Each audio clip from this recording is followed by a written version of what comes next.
नमस्कार जय हिंद। आप देख रहे खबर राजस्थान। मैं आपके साथ जी के लूधिया। आज हम पहुंचे 84 महापंचायत मीणा समाज में सवाई मजदूर बेस खेड़ा के अंदर। हमारे साथ है केरल के पूर्व चीफ सेक्रेटरी टीकाराम जी मीणा। इनसे बात करेंगे आज महापंचायत पधारे। सर, क्या क्या निर्णय समाज ने लिए, किस पर विस्तार से चर्चा हुई समाज के अंदर? देखो, समाज सुधार के बारे में जो महापंचायतें में चल रही है उसका उसी कड़ी में आज यहाँ बैसखेड़ा में ये महापंचायत का आयोजन किया गया था। इसमें 10-12 बिंदु जो इम्पोर्टेंट थे समाज के लिए, जो महत्वपूर्ण थे, उनके बारे में विस्तृत चर्चा की गई और कुछ बातें ऊपर निर्णय हुआ। अब उसमें बात यह है कि जो जो रीतियाँ समाज में चली आ रही है, अच्छी रीतियों को जारी रखा जाए। जो कुरीतियाँ बन जाती है, जैसे दहेज वाला मामला है, तो दहेज अपने आप में एक अपराध है और उसको किसी भी रूप में, चाहे वो गुप्त रूप से हो, सार्वजनिक रूप से हो या कैसे भी हो, ये एक अपराध की श्रेणी में आता है, गैर कानूनी है, तो उस पर बिल्कुल रोक लगनी चाहिए। दूसरा, जो शादी विवाह होता है उसमें डीजे बजता है। अब डीजे में क्या है कि उसका गलत उपयोग होता है, दुरुपयोग होता है, सारी रात शोर शराबा होता है, बच्चे दारू पी के डांस करते हैं, तो उस पर बिल्कुल रोक लगनी चाहिए। अपने घर पे थोड़ा बजा ले और वहाँ थोड़ा सीमित रूप से इसका प्रयोग कर ले, उसमें कोई बुराई नहीं। दूसरा, भात और पैरावनी वगैरह होती है, उसमें बहुत सारे कपड़े लगते हैं, तो उन कपड़ों का कोई यूज नहीं होता है, इसलिए लिमिटेड रूप में वहाँ कपड़े ले जाए जाए।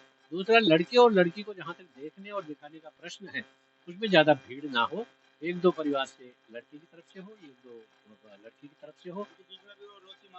कई बार क्या होता है कि बीच के जो बिचौलिए होते हैं, वो दहेज वगैरह की जो पैसे की लेन देन की बात होती है, वो बिगाड़ देती है मामला। इसलिए दोनों परिवारों के बीच का मामला है, उधर से लड़की, इधर से लड़का, लड़के की तरफ से ये दो लोग, जो उसके माँ बाप हो या उसके भाई हो, उसकी भाभी हो, और इसी तरह लड़की की तरफ से उसका भाई हो, उसका पिताजी हो, उसकी माँ हो।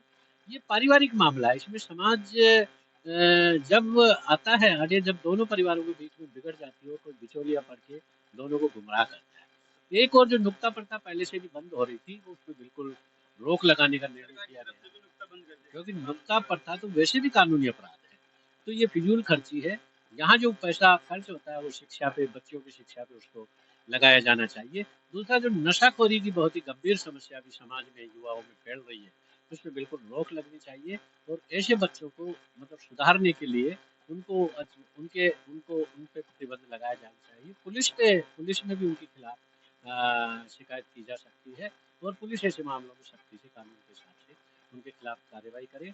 एक और जो इम्पोर्टेंट यहाँ पे जो निर्णय किया गया था कि जो भी निर्णय किए जाते हैं उनको लागू करने के लिए कुछ कमेटीज गांव स्तर पर बना दी जाए, तो उनको लागू करने में आसानी होगी, क्योंकि निर्णय पहले भी बहुत हुए हैं लेकिन उनको लागू करने की प्रक्रिया और मशीनरी और संगठन नहीं है, इसलिए लोग कभी कभी उनका उल्लंघन भी कर जाते हैं। फिर इम्पोर्टेंट बात ये कि समाज के बजाय व्यक्ति लेवल पे अगर इन पे अमल किया जाए तो बहुत ही बढ़िया रहेगा। बारात का जहाँ तक आने जाने का, रुकने का प्रश्न है, हम कई शादियाँ गर्मी में होती है, तो इसलिए लोग रात में उनको करना पसंद करते हैं, क्योंकि दिन में बहुत गर्मी होती है, आंधी वगैरह होती है। इन समाज सुधार सम्मेलनों में ये एक बड़ा जो पहलू वो ये है कि इसमें युवा लोग भाग नहीं ले रहे, इसलिए जो पीढ़ी अंतराल, जिसको जनरेशन गैप बोलते हैं, क्योंकि विचारों का टकराव है, ये सोच का टकराव है, इसलिए युवाओं को भी ये बात समझाई जानी चाहिए, उनको ज़्यादा से ज़्यादा प्रेरित करके ऐसे सम्मेलनों में लाया जाए। और कई बार ऐसा होता है कि कई अफसर बनने के बाद में अपनी बीवियों को छोड़ देते थे पहले, और अभी भी वो होता है, कई घटनाएं हो जाती है, वो दुखद है। ऐसे मामलों में भी सख्ती से ऐसे लोगों के खिलाफ कार्रवाई होनी चाहिए। और जो कई बार जो प्रेम विवाह होते हैं, अब वो विवादास्पद है, लड़के लड़की की पसंद है, वो कर लेते हैं, तो ऑनर किलिंग जो होता है, लड़कियों को मार दिया जाता है, वो नहीं होना चाहिए। उसको आप मान्यता दो या मत दो, लेकिन लड़के लड़की ने अगर शादी कर ली है तो उनको अपने हिसाब से उनको रहने दो। अगर शादी चलती है तो उनकी उनकी उनका भाग्य, और नहीं चलती है तो दुर्भाग्य। हर एक माँ बाप अपने बच्चे बच्चियों के लिए अच्छा ही सोचता है, लेकिन बच्चे बच्ची अगर उनकी मर्जी से करते हैं तो इसमें कोई बुराई भी नहीं है, क्योंकि ऑल ओवर द वर्ल्ड, पूरे संसार में, क्योंकि हमें समय के साथ चलना और बदलना पड़ेगा, तभी हम समाज में कुछ व्यवस्था बना पाएंगे। अदरवाइज ये टकराव अगर चलता रहेगा तो समाज के लिए, परिवार के लिए, बच्चे बच्चियों के लिए दुखदाई है।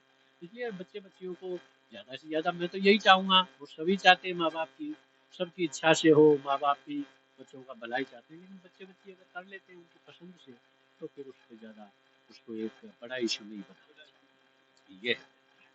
बाकी शिक्षा, बच्चों को अच्छा संस्कार देना, उनमें अच्छे गुण डालना, ये हर एक माँ बाप चाहते हैं। और मैं ये चाहता हूँ कि चरित्र निर्माण पे बहुत ध्यान दिया जाना चाहिए, क्योंकि चरित्र निर्माण बहुत बड़ी चीज़ है।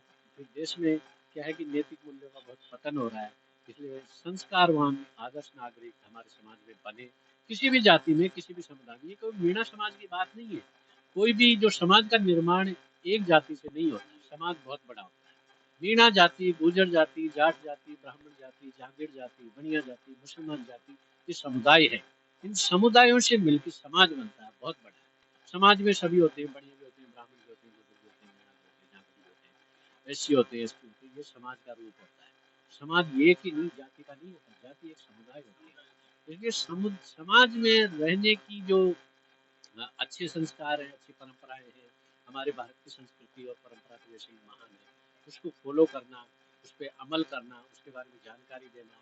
फिर दूसरा नियम कायदे हैं और संविधान है, उसके प्रति जागरूकता होनी चाहिए। क्योंकि अब नियम, मान लो समाज में ऐसा नियम पास कर दिया जो कानून सम्मत नहीं है, तो कई बार ये ठीक भी नहीं है। किसी को अपनी जाति के बाहर कर दिया, उसका बहिष्कार कर दिया, उस पर दबाव डाल दिया, तो कानून सम्मत ये चीज़ नहीं है। क्योंकि सामाजिक नियमों का जो उल्लंघन होता है, तो उल्लंघन पे भी ये महापंचायतों में सामाजिक कंट्रोल करने का कोशिश की जाती है, लेकिन देश के कानूनों का भी हमें ध्यान रखना चाहिए। इस महापंचायत सर और समाजों पर भी असर पड़ेगा, क्योंकि अगर ये समाज में सुधार होता तो कुरीतियां सभी समाज में, ऐसा नहीं है मीणा समाज में कुरीतियां, नहीं, बिल्कुल। कुरीतियां सभी समाज में, और ये कुरीतियां सभी समाजों से समाप्त होनी चाहिए, जिससे हमारी संस्कृति वैसे की वैसे छिन्न भिन्न हो, जैसे की जैसी बनी रहे। इसीलिए मैंने कहा कि समुदाय है मीणा जाति, समाज बहुत बड़ा होता है। समाज का मतलब है सभी जातियों से मिलकर बनने वाला समाज।